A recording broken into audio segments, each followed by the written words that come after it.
Vous vous souvenez de ce moment précis où vous avez lu la déception dans les yeux de quelqu'un que vous aimiez? Pas pour une trahison, non, juste parce que vous n'étiez pas le héros qu'il imaginait.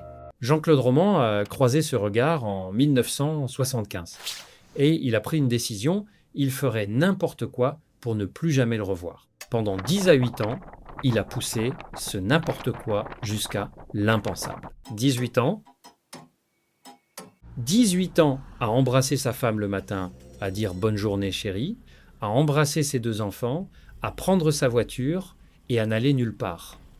18 ans de mensonges, sans une seule fois se trahir. Laissez-moi vous raconter comment on s'enfonce là-dedans. Et croyez-moi, à la fin, vous allez regarder vos propres petits mensonges d'un autre œil.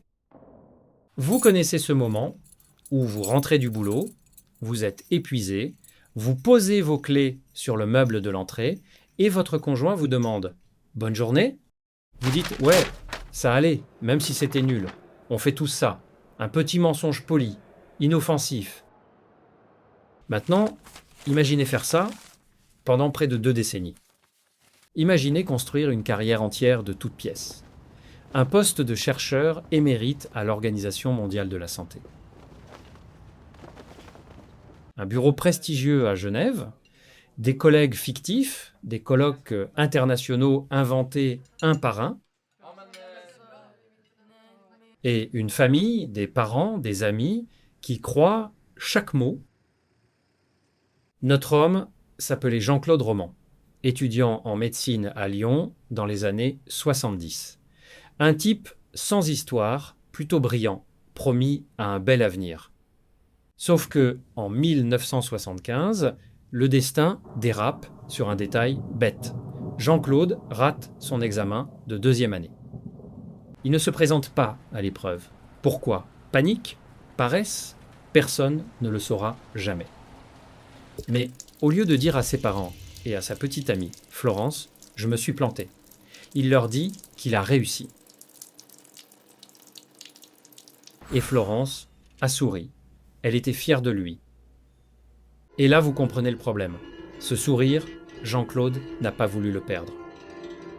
Alors, l'année suivante, il s'est réinscrit en 2e année, en cachette. Pendant 12 ans, il va hanter les couloirs de la faculté.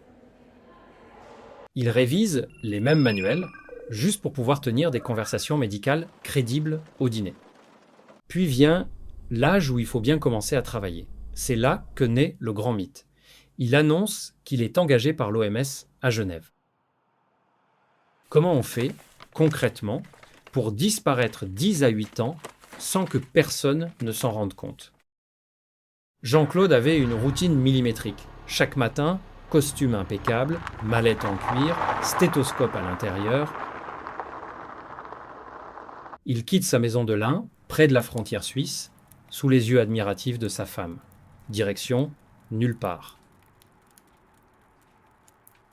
Sa journée de grand médecin, elle se passe sur le parking de l'OMS à Genève, où il achète des revues médicales pour rester à la page. Elle se passe dans les forêts du Jura, à marcher de longues heures dans le froid. Elle se passe sur des aires d'autoroute, à lire l'actualité ou à dormir dans sa voiture.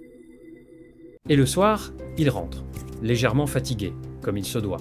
Avec un détail précis, la conférence sur l'épidémiologie était dense aujourd'hui. C'était suffisamment vague pour être invérifiable, assez concret pour sonner vrai. C'est presque ironique. Nous, les Français, on a quand même décapité un roi pour moins que ça. Mais quand il s'agit d'avoir une conversation courageuse avec sa femme, on préfère s'inventer une autre vie. Mais un médecin de l'OMS, ça ne vit pas d'amour et d'eau fraîche. Il faut de l'argent, beaucoup d'argent. Un chercheur international à Genève a accès à des fonds d'investissement suisses exclusifs, secrets, réservés aux diplomates, des placements à 10 à 8% de rendement. Ses parents lui confient leurs économies. Son beau-père lui donne tout son capital. Ses amis intimes lui signent des chèques. Jean-Claude prend l'argent, ne le place jamais et s'en sert pour payer le train de vie de la famille. C'est une pyramide de Ponzi humaine. Tant que les gens lui font confiance, l'argent rentre et le mensonge tient. Le mensonge était devenu son jardin. Il l'arrosait chaque jour en lisant The Economist et les rapports de l'ONU pour briller pendant les repas de famille. Face à un beau-frère curieux, il pouvait parler pendant 20 minutes de la géopolitique sanitaire en Afrique avec une précision telle que personne n'osait le contredire. 18 ans, ça tient. Et puis un jour, le réservoir est vide. Au début des années 90, les proches commencent à vieillir. Le beau-père veut récupérer une partie de son argent pour des travaux. Une maîtresse, à qui Jean-Claude a aussi volé de l'argent, exige le remboursement de ses 900 000 francs. Jean-Claude invente des excuses. Les banques suisses sont très strictes. Le déblocage prend du temps. Mais le piège se referme. En parallèle, des rumeurs tournent. Quelqu'un appelle l'OMS pour chercher le docteur Roman. On lui répond que ce nom n'existe pas. On cherche son nom sur la liste des médecins de l'État. Rien. Le château de cartes vacille. Jean-Claude sait qu'il est encerclé. S'il avoue, le regard de Florence va changer. Ses enfants vont voir qu'il n'est pas un héros, mais un parasite. Ses parents vont mourir de honte. Alors, plutôt que de détruire le mensonge, Jean-Claude décide de détruire la réalité. Le 9 janvier 1993, la nuit est tombée sur la maison familiale. Jean-Claude monte dans la chambre conjugale, Florence dort. Il se saisit d'un rouleau à pâtisserie et frappe, jusqu'à ce que le silence s'installe.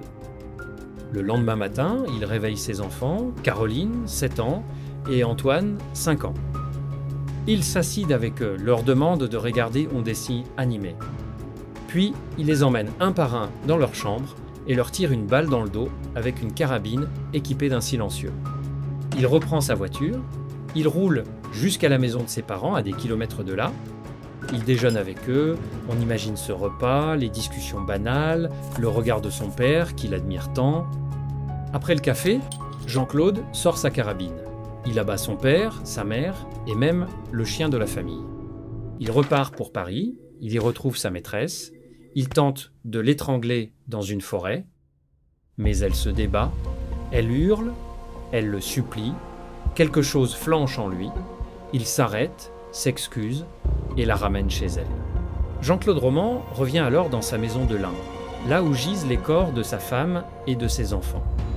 Il passe 2 jours seul avec eux, dans le noir. Il avale une forte dose de barbiturique périmé, puis met le feu à la maison. Il veut mourir en victime d'un tragique incendie. Le mensonge devait brûler avec lui. Mais le destin est cruel. Les pompiers arrivent trop vite.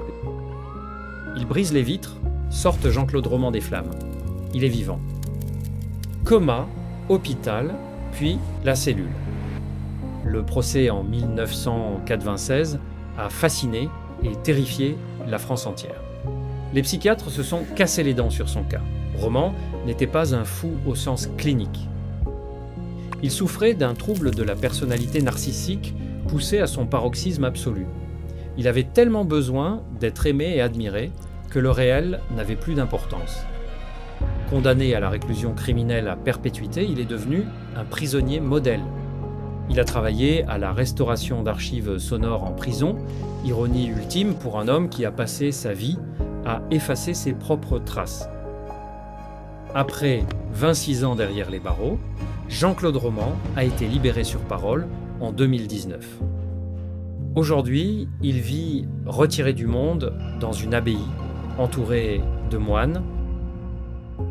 Cette affaire a inspiré le chef-d'œuvre de l'écrivain Emmanuel Carrère, L'Adversaire, un titre qui fait référence au diable, celui qui murmure les mensonges à l'oreille des hommes. Je ne sais pas si c'est de la lâcheté absolue ou une folie impossible à concevoir, mais l'image qui reste, c'est celle d'un homme en costume, seul dans sa voiture sur un parking forestier, qui regarde sa montre en faisant semblant d'exister, pour ne pas décevoir ceux qu'il va finir par détruire. Dites-moi en commentaire, selon vous, À quel moment précis a-t-il cessé d'être un homme pour devenir un monstre? Était-ce au premier examen raté ou au premier investissement volé? Ce canal, je le gère entièrement seul, de l'écriture au montage. Si vous voulez soutenir ce travail de recherche sur les zones les plus sombres de l'esprit humain, un abonnement ou un pouce bleu, ça ne vous coûte rien. Mais pour moi, ça change tout. À bientôt, prenez soin de vous.